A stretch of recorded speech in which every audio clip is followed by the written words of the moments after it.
Hello, and welcome to the December episode of Hempfield Happenings. I'm Ryan Webb. And I'm Laura Claire Walker.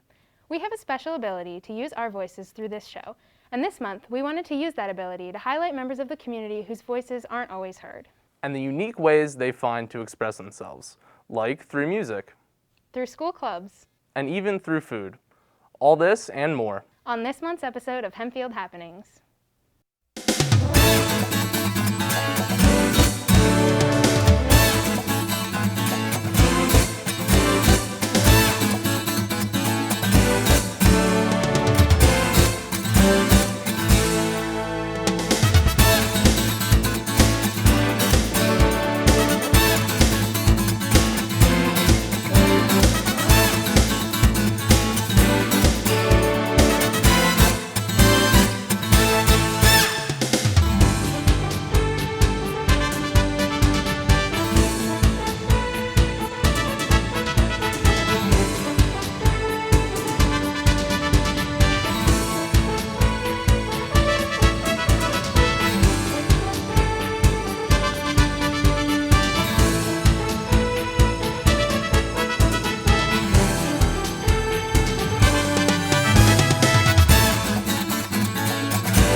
I noticed in the past few months that a lot of my friends have picked up some new hobbies, like art or music. Personally, I picked up the hobby of watching Netflix all day. I did a lot of that too. People express themselves through many different types of activities, even binging. Well, one creative way people can express themselves and use their voices is through writing.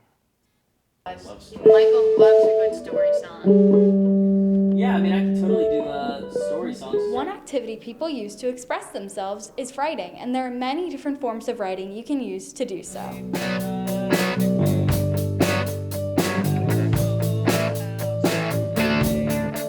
Many people have their own personal reasons for why they write. Being in high school, being a teenager, we've got a lot of, messages to share, things to talk about. It's a great way for people to hear, different stories that we want to tell, different things we want, we think is a message for people to know about. I just like being in charge of the universe and the characters and what the characters do. I guess because you can't do that in real life and life is so unpredictable, but with writing, you can predict what's going to happen. Writing is a very popular form of self-expression. I'm not very good at talking to people, especially about my feelings.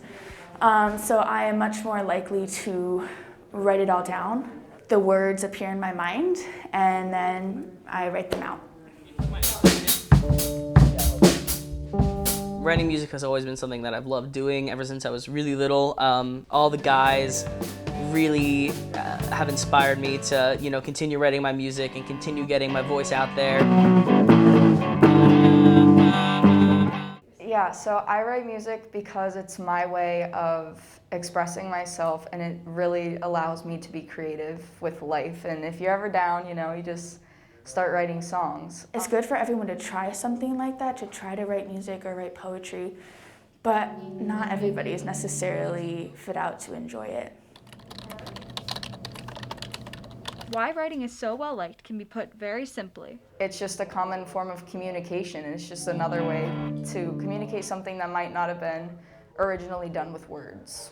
I just like how freeing it is. I could write for hours, and I could just put in things that from my head onto paper. Even though writing has so many forms, they're all used to let the writers express themselves. Which even includes the writing that went into this feature. And for Hempfield Happenings, I'm Paige Harrington. While those students use their voices to communicate how they feel, not everyone has the same opportunity. That's right, but they can still find ways to touch the lives of others.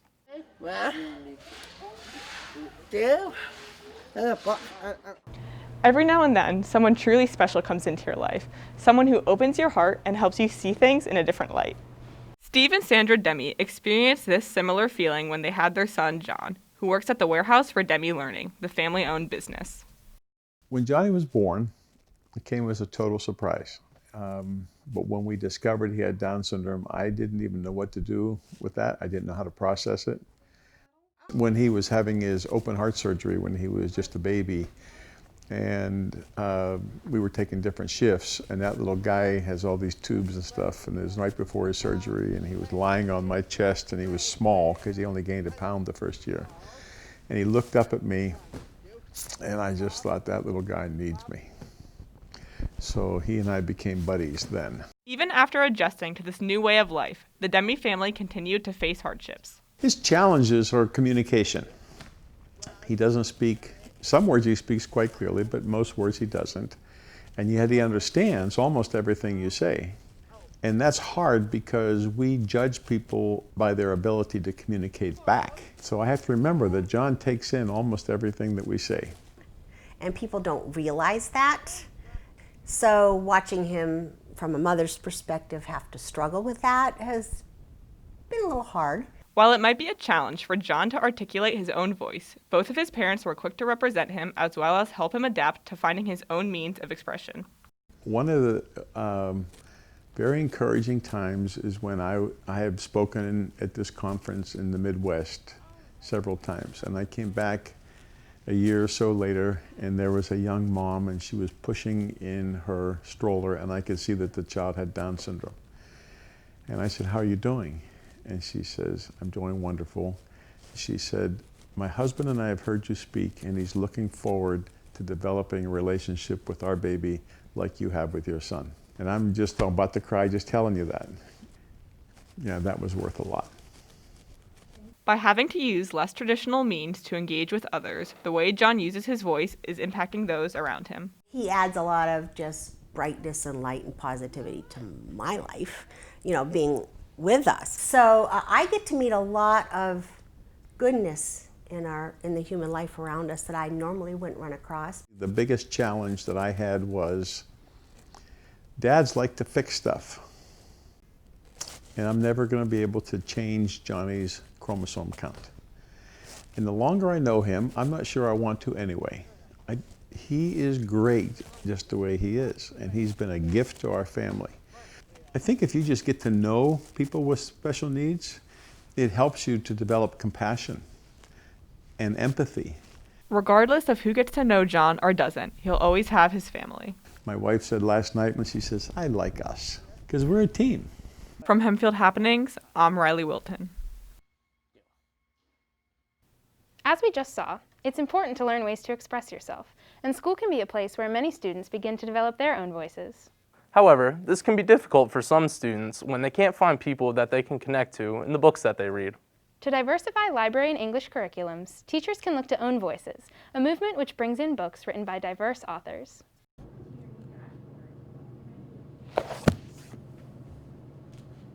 As the world becomes more accepting of diversities, the things that we read and take in must also evolve. Own Voices helps by highlighting diverse literature in schools. Own Voices is a movement to encourage the reading of books written by and about diverse communities. So Own Voices are books that are written by authors that had previously been from marginalized diverse groups. And they write these books with characters and with the voices across all races, ethnicities, religion, sexuality. Dr. Furman and Mrs. Dicely are two important parts of bringing Own Voices to Hempfield. Prior to the Own Voices, we weren't necessarily representing all the different cultures and different perspectives, and so by bringing multiple voices into education, we're able to better mirror the school culture. Not only is Own Voices helping to change the selection of books in the library, but also our English curriculum. Specifically, some new courses at the high school that will involve some different options. We're looking at changing the American literature curriculum to make sure, again, that we have multiple voices within that curriculum. So we might be choosing to read primary source texts like Narrative of the Life of Frederick Douglass and works by Zora Neale Hurston and some different authors that give completely different perspectives that have been missing from our curriculum in the past. We are looking at each section and each area of the collection and to determining whether we have a good representation of diverse groups, diverse views, and that we are making sure that our students can see themselves in the books.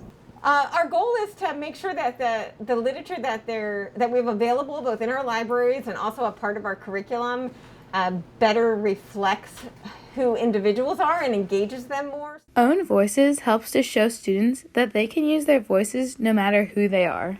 For Hempfield Happenings, I'm Elizabeth Williams. Own Voices is not the only way that Hempfield caters to marginalized groups. We also have clubs like the GSA, or Gender Sexuality Alliance, for students in the LGBTQ+ community. This community has overcome a lot of milestones in the past few years. That's true, but they've also faced a lot of adversity. That's why clubs like the GSA are an important safe space for students to express themselves.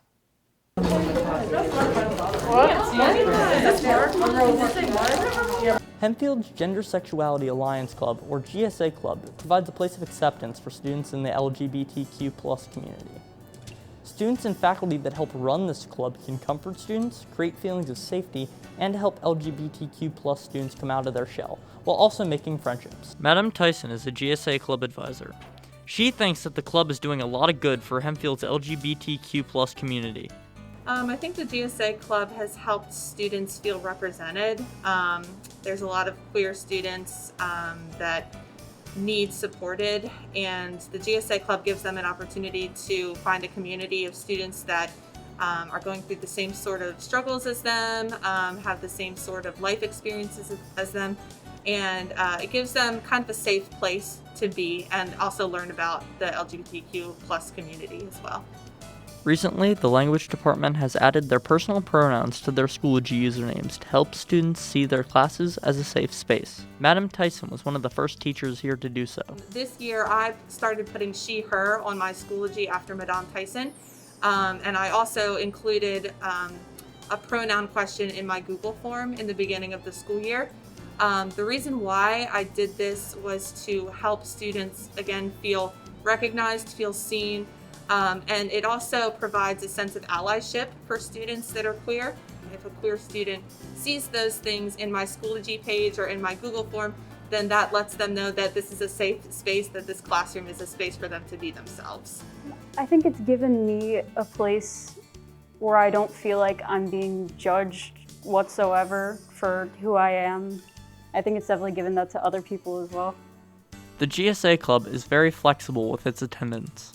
So lots of new people come all the time, and you can pretty much hop in on any meeting and we'll just get you a name tag and you can just pretty much join others, join the discussion, and we always love to have new people there. Mark Schell is a GSA Club member. He thinks that the club helps students feel accepted among their peers. It basically helps you to know that there are a bunch of other people similar to you, that share similar interests, similar values, and just know that you're not like a black sheep in a white flock. Overall, the GSA Club helps provide a voice to the LGBTQ+ community and creates friendships. For Hempfield Happenings, I'm Dylan Risser. Did you want Clementine. Lauren? Did you know that 50% of women and 40% of men experience relationship violence between 18 and 24? I didn't know that. Relationship violence isn't a very widely discussed topic, is it? No, it isn't. But the goal of the One Love Foundation is to speak up and bring awareness to this issue. So, this meeting will be focused on the 10 healthy signs. The One Love Foundation focuses on the 10 healthy signs of healthy relationships and 10 healthy signs of the relationships. One Love is a club that's found all over the world that educates people what healthy and unhealthy relationships look like. One Love was started because Yardley Love, a college athlete, was tragically killed by her ex-boyfriend just weeks before her graduation. Her family and her friends realized that they could see the signs and that this was all preventable, and decided that they wanted to start a foundation that'll help other families not have to go through the same thing they went through. One Love's purpose is to help educate people about healthy relationships in all parts of life. Love's one of the most important parts of our lives, but we're really not taught much about it. And it doesn't just pertain to romantic relationships, it can extend to family relationships, friendly relationships, and just to make our community a better place. In this stage of life, everyone is entering into relationships. Again, if it's a significant other or if we're developing our friend groups, and understanding what a healthy relationship is like versus an unhealthy relationship. And being able to navigate, are you doing a good job as being a good friend and setting the tone of a healthy relationship, or are you causing harm? And vice versa, if you have a friend who is in an unhealthy relationship, can you identify it and be a support for them as they try to work through it? Well, it helps young people to recognize when they need to seek help in a relationship. It helps others to be able to recognize when their friends are in a relationship that may be unhealthy, and that they can use their voice to speak up in defense of their friend. A healthy relationship does not mean a perfect relationship, and no one is 100% healthy all the time. According to the National Intimate Partner and Sexual Violence Survey, 1 in 3 women, 1 in 4 men, and 1 in 2 trans or non-binary people will be in an abusive relationship sometime in their life. Relationships are a tricky road to navigate, and I think it's really good if we can start promoting that healthy relationship. I think a lot of students rely on their friends, and sometimes they don't agree, so having an outlet where you get some new perspective and new advice and seeing the signs that your friends and maybe you haven't been able to see.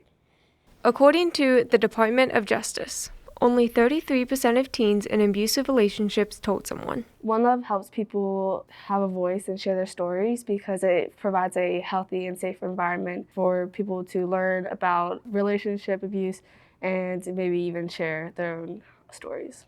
Having independence means being free to do you and giving your partner that same freedom.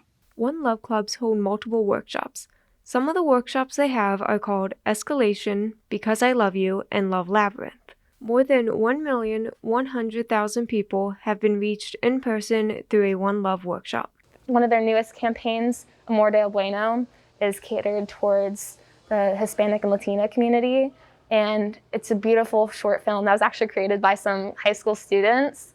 It reaches into how the relationships in their communities, and again, is very difficult to watch, but just a great learning opportunity. One Love is not geared towards only one community. It is for everyone because everyone can benefit from what the club teaches. Our club is open to anybody, regardless of age, gender, sexual orientation, just because relationship violence does not discriminate and can happen to anybody. It really teaches you about other communities too, so how to make things more accessible to like the disabled community and other things like that. One Love is important because everybody should be able to have healthy relationships in their life and be able to see the signs between the unhealthy and healthy ones and help out their friends and themselves. Because of One Love, many people are able to use their voice to help end domestic violence. For Hempfield Happenings, I'm Kiersta Gilliand. No relationship is fun 100% of the time, but the good times should definitely outweigh the bad. You know, at this point in our show, I'm starting to feel a little bit hungry. Actually, Ryan, food is another great way people can use their voices to express themselves. You're right, a lot of recipes are rich with history and culture, allowing chefs to express their heritage through cooking. And at AWASH Ethiopian Cuisine right here in Lancaster, the chefs do just that. Food is something that everyone can relate to. It's a great way of expressing your own voice and culture. Here at AWASH Ethiopian Cuisine, the owners are doing just that. The restaurant's owner, Abraham Jato, and his son, Aba Dinka, share their unique culture and cuisine. When people come and eat, they remember their hometown and they come back and eat. In Ethiopia, food time is a social time too. You know, people gather together and eat from the same plate. When I cook and then people eat, enjoy that food, that's my pleasure.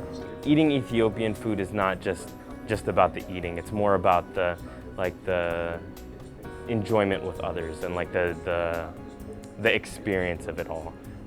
Being able to share it with your family, friends, and people that you just meet. The way Ethiopian culture is, it's very close. It's a very close culture, so this is our way of like keeping us together in a time where like everyone's very separate right now. It's one way to just bring people together. Yeah, I mean, I would definitely say that this would be one of the best experiences you will have in cuisine around Lancaster. You get a lot of flavors, a lot of enjoyment coming out of the meal, and it's definitely just a place you should try. Kelly Bahada is a regular customer at AWASH Ethiopian Cuisine. I love the food here, just in terms of being able to have a place that has Ethiopian food is really great in the local area, and that's what every time I come here I love it. I would encourage someone to come here or try out the food and just as a new experience and see what you end up liking. The owners of AWASH Ethiopian Cuisine express their voices by providing Lancaster residents with an authentic experience through sharing not only their food, but also the culture they cherish. For Hempfield Happenings, I'm Ryan French. Women have had to use their voices to fight for equality throughout history. And they've been very successful. Lots of change has occurred because women found ways to speak up about inequities. One field that has been slow to this change, however, is the sports industry. Many women aren't allowed to participate in professional sports leagues with men. And many women don't even get the chance to participate off the field as coaches or in other positions. But a few women have found their voices as exceptions to this rule. In the world, women aren't always seen as minorities, but in certain fields, such as sports, there is a clear inequality between men and women. According to the NCAA, 60% of female sports are coached by men, while only about 3% of men's sports are coached by women. Charlene Smith is one of the few female coaches at Hempfield to be involved in a boys' sport. There's definitely a disparity, and I think that you'll see the gap closing as the years go on. But really, women are just as qualified to coach as men. They really need the passion for the sport and the knowledge for the sport, and I think that women have that. One common challenge for women in sports is being able to juggle a family and a career. It can be really hard to balance taking care of your family and your children and coaching a sport, because a sport is a huge time commitment. Dina Henry, the athletic director at Conestoga Valley High School, knows the struggle firsthand.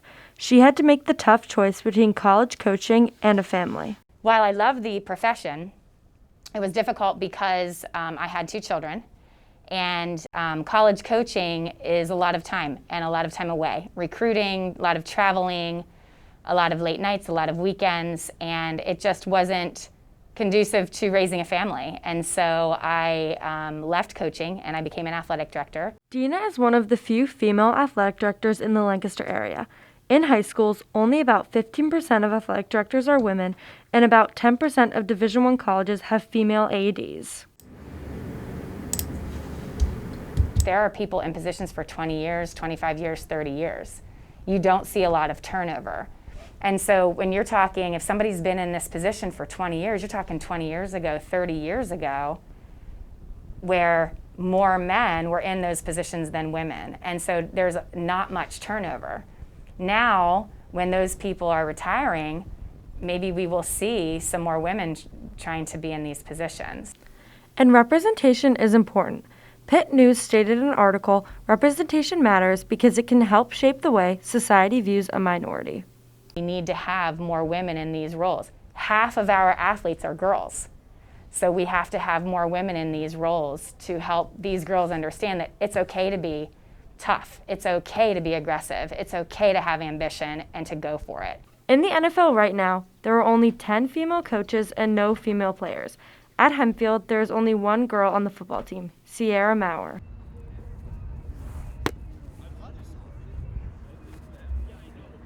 If I was a guy that was 6'3" instead of 5'3", it'd be a lot easier, and you could improve better because you don't have the size holding you back. You don't see a lot of focus on a lot of girls' sports or girls in sports, and then if you do, it's only usually 1, maybe 2. So if there was just more I feel like it'd make it more normalized for everybody and they'd just accept it more. About 2,500 girls play football across America, but Sierra has hope more and more girls who are passionate about the sport start to play. I can see more girls starting to play. I know there is a girl on A Squad Midget for Hempfield. It's her first year, and I see more and more, like, because when I was a midget, I maybe saw one, and now there's more and more. So it just depends on the person and how hard they want to work for it. Women like Coach Smith, Dina Henry, and Sierra will help encourage more female voices in sports. From Hempfield Happenings, I'm Abby Gingrich.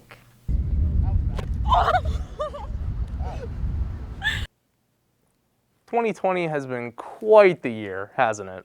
Oh yeah, a lot of big things have happened. Sometimes it's hard to keep up with it all. That's true. But staying informed is crucial though, whether it be about COVID-19, politics, or anything else really.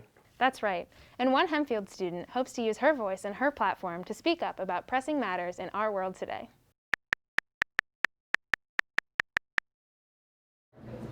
My Identity Media is a digital magazine created by a Hempfield student to inform people about the current issues going on in the world.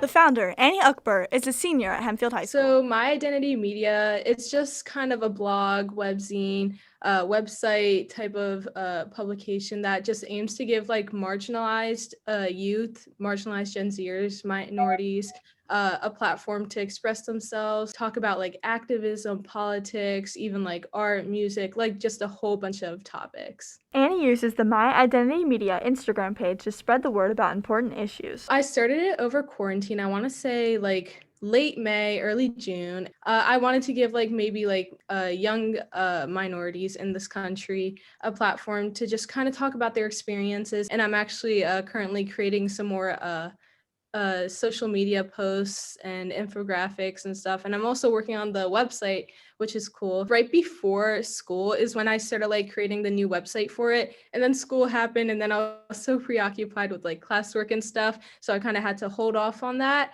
Recently, I started to go back to designing it. So I'm almost done actually designing it. I wanted to do a little website release. At first, the process of putting out a new post may come across as a simple task, but in reality, it's far more challenging than one might think. One of my latest posts was about the Uyghur Muslims in China, like the concentration camp. So what I first do, I kind of research on the topic so that I know what I'm talking about, obviously. I kind of gather all this information to a Google Doc or something, and then I just try to design an infographic. A big part of it is the research because I want to make sure I'm giving out like accurate information. And I also try to find ways for people to help, like petitions, GoFundMes, stuff like that. I think that it's influencing the younger generation by just encouraging people to get involved and become more educated on the issues that are currently happening. I just really want to continue growing our internet presence as well as getting more team members involved. Getting people involved is like such an awesome feeling because then you're like, oh, other people like want to do this too. Like that's such a cool feeling. So the influence one person can have on others can leave a lasting impact on their worldview. For Hempfield Happenings, I'm Ava Campbell. Thank you for watching our show this month. We hope you enjoyed these stories as much as we did. And we hope you remember to always use your voice, in whatever way you do best, not only to stand up for yourself, but also for those who can't. And be sure to tune in next month for our January episode. For Hempfield Happenings, I'm Ryan Webb. And I'm Laura Claire Walker.